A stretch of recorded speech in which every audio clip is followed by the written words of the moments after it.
क्या आपको भी किसी ने कहा है कि डायबिटीज होने के बाद चावल बिल्कुल बंद कर दीजिए? क्या आप रोटी खा रहे हैं लेकिन पेट भरने के लिए 4-5 रोटी खा लेते हैं और फिर सोचते हैं कि आपने सही किया? आज मैं आपको एक सच्ची बात बताने वाली हूँ। डायबिटीज में चावल दुश्मन है या रोटी, या असली बात कुछ और है? नमस्कार, मैं doctor Shreyashi Chatterjee, medicine specialist, diabetes और हार्मोन स्पेशलिस्ट। अगर आप आसान भाषा में बीमारियों और उनके इलाज के बारे में सही और भरोसेमंद जानकारी पाना चाहते हैं तो सब्सक्राइब करें आपका अपना चैनल डॉक्टर मैडम। आज हम बात करेंगे डायबिटीज में चावल या रोटी, क्या सही है, क्या गलत है और सही मात्रा क्या होनी चाहिए। सबसे पहले एक बात समझ लीजिए, डायबिटीज के मरीज के लिए खाना चुनते समय हमें 4 चीजें देखनी होती हैं। 1. कार्बोहाइड्रेट कितना है। 2. फाइबर कितना है। 3. ग्लाइसेमिक इंडेक्स कितना है। 4. कैलोरी कितनी मिल रही है। अब तुलना करते हैं। 100 ग्राम पके हुए चावल में लगभग 28 ग्राम कार्बोहाइड्रेट होता है। एक डायबिटीज मरीज एक बार में लगभग 150 ग्राम पके चावल ले सकता है, यानी लगभग 42 ग्राम कार्बोहाइड्रेट शरीर में जाएगा। अब रोटी देखें। 100 ग्राम गेहूं के आटे में लगभग 46 ग्राम कार्बोहाइड्रेट होता है। तो कार्बोहाइड्रेट के हिसाब से देखें तो आटे में मात्रा ज्यादा है, लेकिन कहानी यहीं खत्म नहीं होती। चावल में कार्बोहाइड्रेट सिंपल कार्बोहाइड्रेट होता है जो जल्दी पचता है और जल्दी शुगर बढ़ाता है। रोटी में कॉम्प्लेक्स कार्बोहाइड्रेट होता है जो धीरे धीरे टूटता है। अब बात करते हैं फाइबर की। 150 ग्राम पके चावल में फाइबर लगभग 1 ग्राम या उससे भी कम। 100 ग्राम गेहूं के आटे में फाइबर 12 ग्राम से भी अधिक। फाइबर क्या करता है? यह कार्बोहाइड्रेट को धीरे धीरे शरीर में जाने देता है। यही कारण है कि फाइबर डायबिटीज मरीज के लिए बहुत जरूरी है।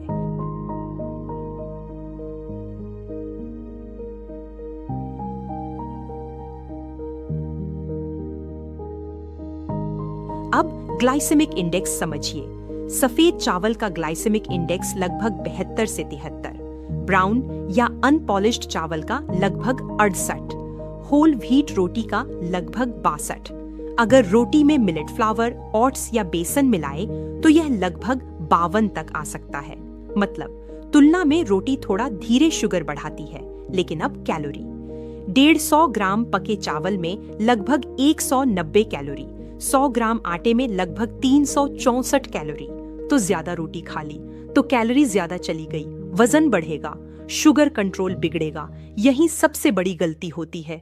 लोग चावल छोड़कर 4-5 रोटी खा लेते हैं। ये सही नहीं है। अब सही तरीका समझिए। एक बार में 150 ग्राम से ज्यादा पका चावल नहीं, या 40 ग्राम साइज की 2 रोटी से ज्यादा नहीं। लेकिन सबसे जरूरी बात, फाइबर जोड़िए। प्लेट का आधा हिस्सा सब्जी, साथ में सलाद, दाल या प्रोटीन। अगर आप केवल रोटी और अचार खाएंगे तो शुगर तेजी से बढ़ेगी, लेकिन कम मात्रा में चावल और ढेर सारी सब्जी खाएंगे तो वह ज्यादा सुरक्षित होगा। चावल चुनते समय अनपॉलिश्ड या ब्राउन राइस चुनें। चावल पकाते समय माड़ निकाल दें। बहुत ज्यादा चिपचिपा चावल न खाएं। प्रेशर कुकर में ज्यादा गला हुआ चावल अवॉइड करें। दाने अलग अलग हों, ऐसा चावल बेहतर। रोटी चुनते समय घर का पिसा आटा बेहतर। छोकर न निकालें, मल्टीग्रेन आटा ले सकते हैं।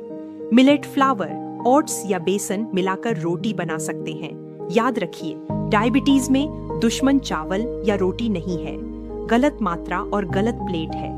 मुख्य बातें याद रखिए। खाना चुनते समय कार्बोहाइड्रेट, फाइबर, ग्लाइसेमिक इंडेक्स और कैलोरी देखें। सीमित मात्रा में चावल लिया जा सकता है। 2 से ज्यादा मध्यम आकार की रोटी न लें। प्लेट में ज्यादा फाइबर रखें। अनपॉलिश्ड चावल और होल व्हीट या मल्टीग्रेन रोटी बेहतर विकल्प हैं। अगर आप सिर्फ इतना ध्यान रखें तो डायबिटीज में चावल भी खा सकते हैं और रोटी भी, बस समझदारी के साथ। अगर यह जानकारी आपको उपयोगी लगी हो तो सब्सक्राइब करें आपका अपना चैनल डॉक्टर मैडम। अपना ध्यान रखिए, स्वस्थ रहिए। डॉक्टर श्रेयाशी चटर्जी की तरफ से नमस्कार।